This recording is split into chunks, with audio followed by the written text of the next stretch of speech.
The village wedding. In the heart of Umugo village, drums rolled and ululations filled the air. Adaeze, the most beautiful girl in the village, was getting married to Obinna, a humble palm wine tapper. Adaeze wore gold beads around her neck and wrists, her wrapper sparkling with fine embroidery. Everyone clapped and danced, praising her beauty. But while others saw a glowing bride, the elders whispered among themselves. Beauty no day cook soup, one said. You see, Adaeze had never lifted a finger to do chores at home. Her mother pampered her, saying, a queen should be served. So when Obinna came to ask for her hand, her parents agreed, relieved someone else would now carry the burden. Obinna, blinded by love, didn't ask questions. He was just happy to marry the prettiest girl in town. The first morning. After the sun peeked into their little hut and the rooster crowed loudly, Obinna woke up early as he always did. He bathed with cold water, tied his red cloth around his waist, and prepared to head to the palm trees. He expected to return home later to the smell of soup, or at least some boiled yam. But when he got back, he met Adaeze sleeping like a baby, her wrapper halfway off her body, snoring softly. The firewood was untouched. The kitchen was empty. Nay, are you sick? Obinna asked gently. Adaeze yawned, stretched, and replied, I'm tired. Yesterday was stressful. Obinna chuckled and decided not to complain. Maybe she just needed a rest after the wedding. But in his heart, a tiny bell of concern began to ring. Days turned into weeks, weeks passed, and nothing changed. Obinna would fetch water, cook his own food, and even sweep the compound. Adaeze would wake, bathe, and sit under the mango tree, picking her nails or braiding her hair. When villagers asked, Adaeze, why aren't you helping your husband? She'd laugh and say, me, a village girl? I was made for finer things. Soon Obinna started returning home with tired eyes and an empty stomach. His friends teased him. So the fine girl no sabi cook. But Obinna, ashamed, would smile and say, she's still adjusting. Deep down, his patience was wearing thin. Adaeze didn't notice. She thought her charm would cover everything. But the wind was slowly changing, and a lesson was brewing just around the corner. At the stream, where the women gathered every morning, gossip floated like mist. That Adaeze, fine face but lazy like a stone, one woman muttered while scrubbing her pot. Another added, Obinna fetches water and cooks alone. Can you imagine? The news spread like wildfire. In the market, in the farm, even among the elders, people began to look at Obinna with pity. He married a flower with no roots, the elders would say, shaking their heads. But Adaeze walked proudly, unaware or pretending not to care. She still wore her shiny wrapper, carried no basket, and waved as though she were royalty. Little did she know the villagers' eyes were sharpening and their tongues were gathering fire. One evening, Obinna returned home with a bruised hand. He had fallen from a palm tree, tired and hungry. As he stepped into the compound, the smell of burning hair slapped him. Adaeze was sitting outside, trying to curl her wig using a charcoal pot. No food, no water, no question about his injury. Obinna looked at her for a long time. Something in his heart snapped. Adaeze, he said quietly, is this how you want our home to be?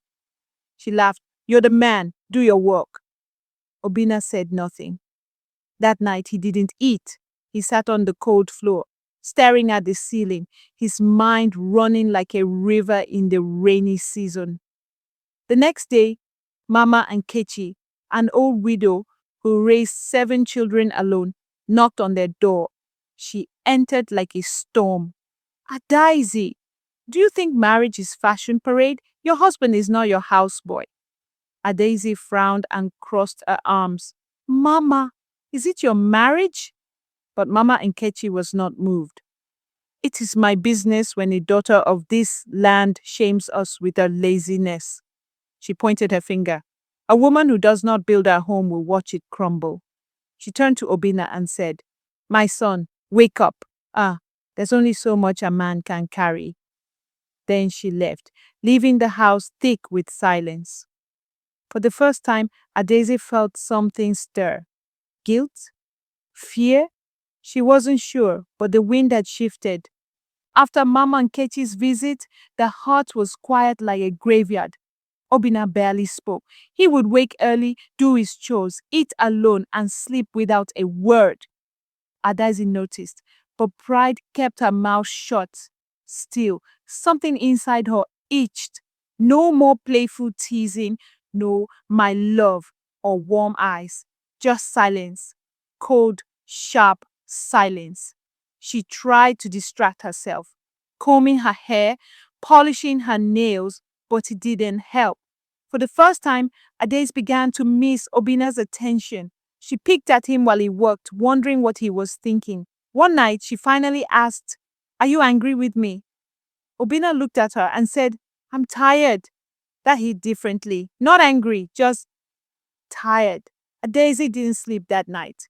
Adaeze went to the stream the next day, something she hadn't done in months. The other women were shocked. One whispered, She's finally touched water. But Adaeze didn't care. She sat quietly beside Mama Uju, a gentle and wise old woman. Mama, do men stop loving you even when you're beautiful? She asked. Mama Uju chuckled softly. Beauty feeds the eyes, my child, but effort feeds the soul. A man needs peace, not just perfume. Adaeze blinked. No one had ever told her that. What if it's too late? She whispered. Mama Uju looked into her eyes and said, If your heart has changed, it's never too late to start. That evening, Obinna came home to a different smell, smoke, but this time from firewood and not burnt wigs. Adaeze was in the backyard, trying to cook yam. She was struggling, coughing from the smoke, and water splashed all over the ground. Obinna paused, watching her from a distance. She looked up, her face covered in ash, and said awkwardly, I wanted to surprise you. He didn't smile, but he nodded. That small nod gave Adaeze hope. It wasn't perfect. The yam was half raw, but it was a start, a spark. And sometimes that's all it takes to light a new fire. Adaeze began waking earlier, not with Obinna, but before the sun reached her window. She started small, sweeping the compound, warming water, even boiling rice. Most of the time, it was too salty or too watery, but Obinna ate it without complaint. The villagers noticed the change. One day, while Adaeze was washing clothes by the stream, a young girl said, So even Adaeze knows how to use her hands? Adaeze smiled shyly and said, I'm learning. But deep down, she battled embarrassment. She didn't like being laughed at. Still, she wanted to earn back the respect of her husband and her home. Learning was hard, but doing nothing was harder now. The silence between her and Obinna was louder than ever. Obinna saw everything, her effort, her clumsy progress, the change in her eyes, but he kept quiet. He didn't want to rush forgiveness. Trust is like broken clay. It takes time to shape again. One morning, he saw her cutting vegetables, muttering instructions to herself. Slice the pepper, not your finger. He smiled slightly. Adaeze saw him and grinned. I'm not useless after all, eh? She said, playfully. He nodded. You're trying. That was all he said, but he meant the world to her. For the first time, she didn't need compliments to feel proud. Effort, she was learning, had its own kind of beauty. Then came an unexpected visit. Adaeze's mother.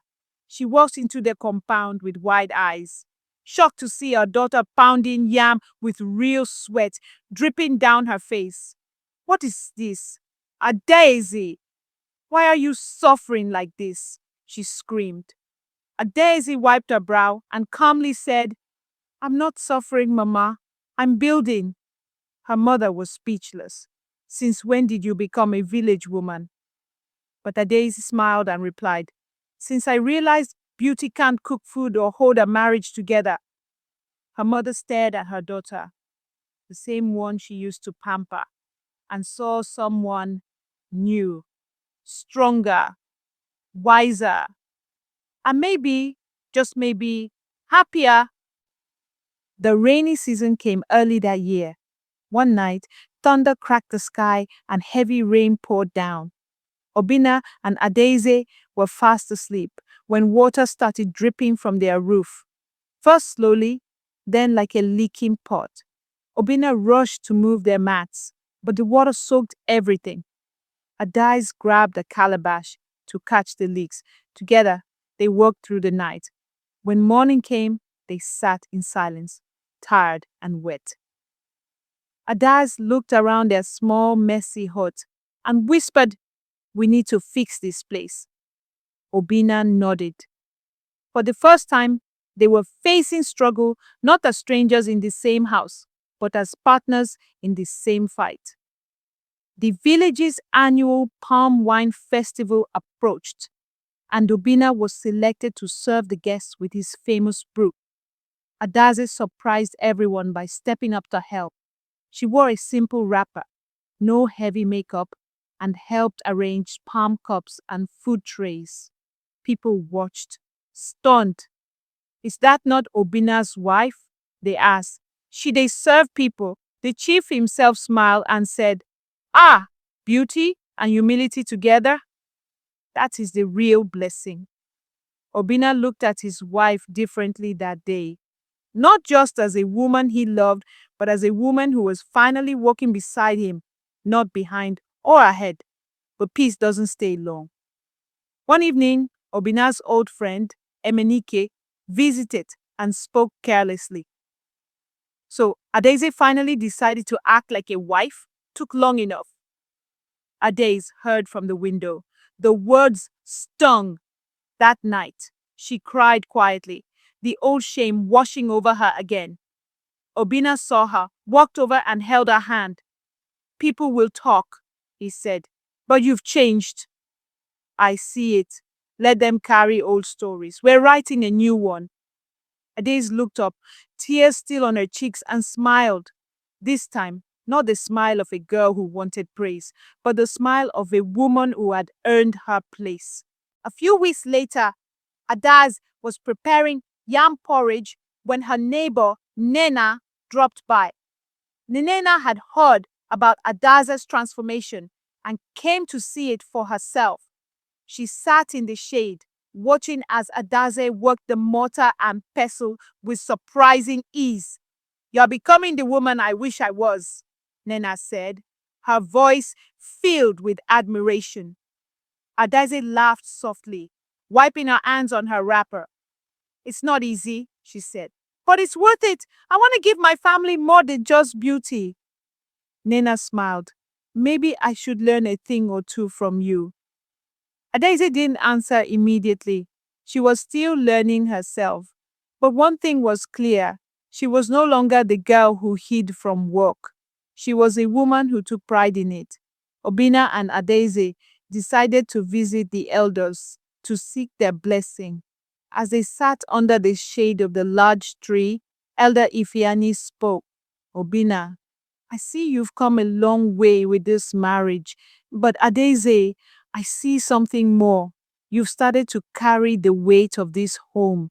You've shed the skin of laziness. Adaeze blushed but remained silent. Elder Ifeanyi continued, Marriage is not about two people. One is the pillar and the other is the roof. If the roof doesn't support the pillar, the house falls. Adaeze finally spoke, her voice steady. I'm building a home, not just a marriage. The elders nodded, pleased. The air felt thick with respect. And for once, Adaeze truly felt like a part of something bigger than herself. That night, as Obinna and Adaeze lay down to sleep, the silence felt different.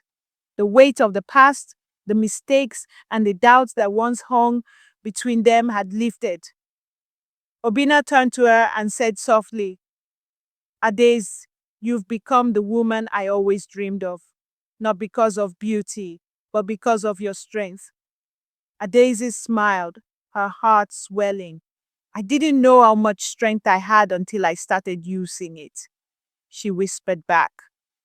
They held each other, not as strangers trying to figure out marriage, but as a couple who had truly found each other.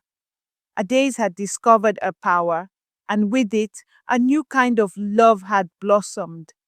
The harvest season arrived, and the village was alive with energy. Crops were abundant, and the air smelled of fresh earth and ripe fruits. Obinna and Adaeze worked side by side in the fields, collecting yams, cassava, and maize. The sun beat down hard, but Adaeze didn't mind. For the first time, she felt truly connected to the land she had once avoided. As they sat under a tree to rest, Adaeze looked at Obinna and said, I used to think this work was beneath me, but now I can't imagine a life without it. Obinna smiled and handed her a piece of sugarcane. You've become part of the earth, Adaeze. The work doesn't break you, it makes you. She chewed thoughtfully, understanding the weight of his words. This was more than just hard labor. It was about honoring the land, their ancestors, and their shared life. As the village prepared for the annual festival, a challenge was announced. Whoever could brew the finest palm wine would be crowned the champion of the harvest. Obinna, known for his skills, was determined to win, but Adaeze surprised everyone by offering to help. I want to brew the wine with you, she said. The villagers raised their eyebrows. Could Adaeze, the once queen of laziness, really take on such a task? Obinna hesitated, but then he nodded. Together they collected the best palm fruits, prepared the vats, and worked side by side through the night. As the wine fermented, Adaeze learned the delicate art of brewing, paying attention to every detail, every subtle change in the process. When the wine was ready, it was like nothing the village had ever tasted. The sweetness, the richness, everything was perfect. Obinna looked at his wife, amazed. You've surpassed me, he said. Adaeze smiled, her heart full. We did this together, Obinna. At the festival, the villagers gathered to taste the palm wine. As they drank, a murmur of approval swept through the crowd. This is the best we've ever had. Who made this? When they announced that Obinna and Adaeze had won the challenge, the whole village cheered.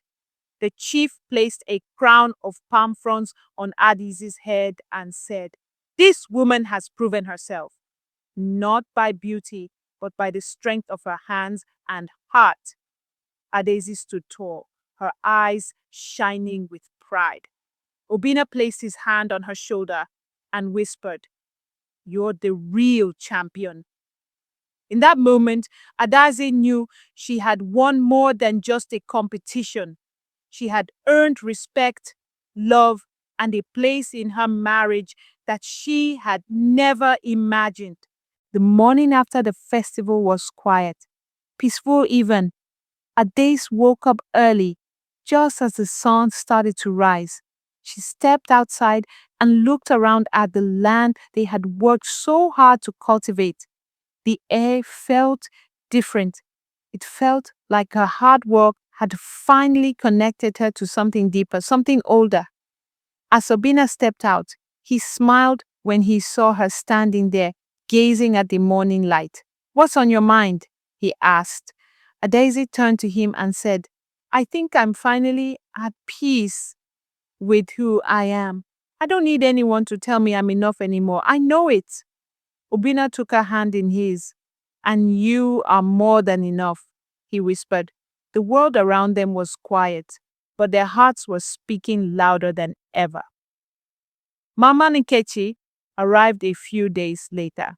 And this time, her eyes weren't filled with concern. She saw Adaeze sweeping the compound, carrying firewood, and preparing a meal. Adaeze greeted her mother-in-law with a deep respect that she hadn't shown before. Mama Nkechi smiled, sitting down with Obinna and Adaeze at the dinner table. "I see the change in you, Adaeze," she said, her voice soft but sure. "Your heart is full of strength, and your hands speak of love. You finally become the wife I hoped you'd be." Adaeze's heart swelled with pride. Her mother-in-law's approval was more than just words. It was a recognition of the journey she had taken. As the days passed, Adaeze and Obinna's bond grew stronger. They worked together, played together, and most importantly, they communicated. Obinna no longer felt burdened by the weight of their marriage. Adaeze was no longer the lazy wife who expected everything to be done for her. They were a team. One day, while they sat together under the shade of a large tree, Obinna said, "You've become more than just my wife. You've become my partner, my equal." Adaeze smiled, her heart overflowing with gratitude. "And you've become my greatest support," she replied. In that moment, they both knew that the trials, the challenges, and the transformation had brought them to a place of true partnership. Their future was no longer a mystery. It was a promise, one they would keep together.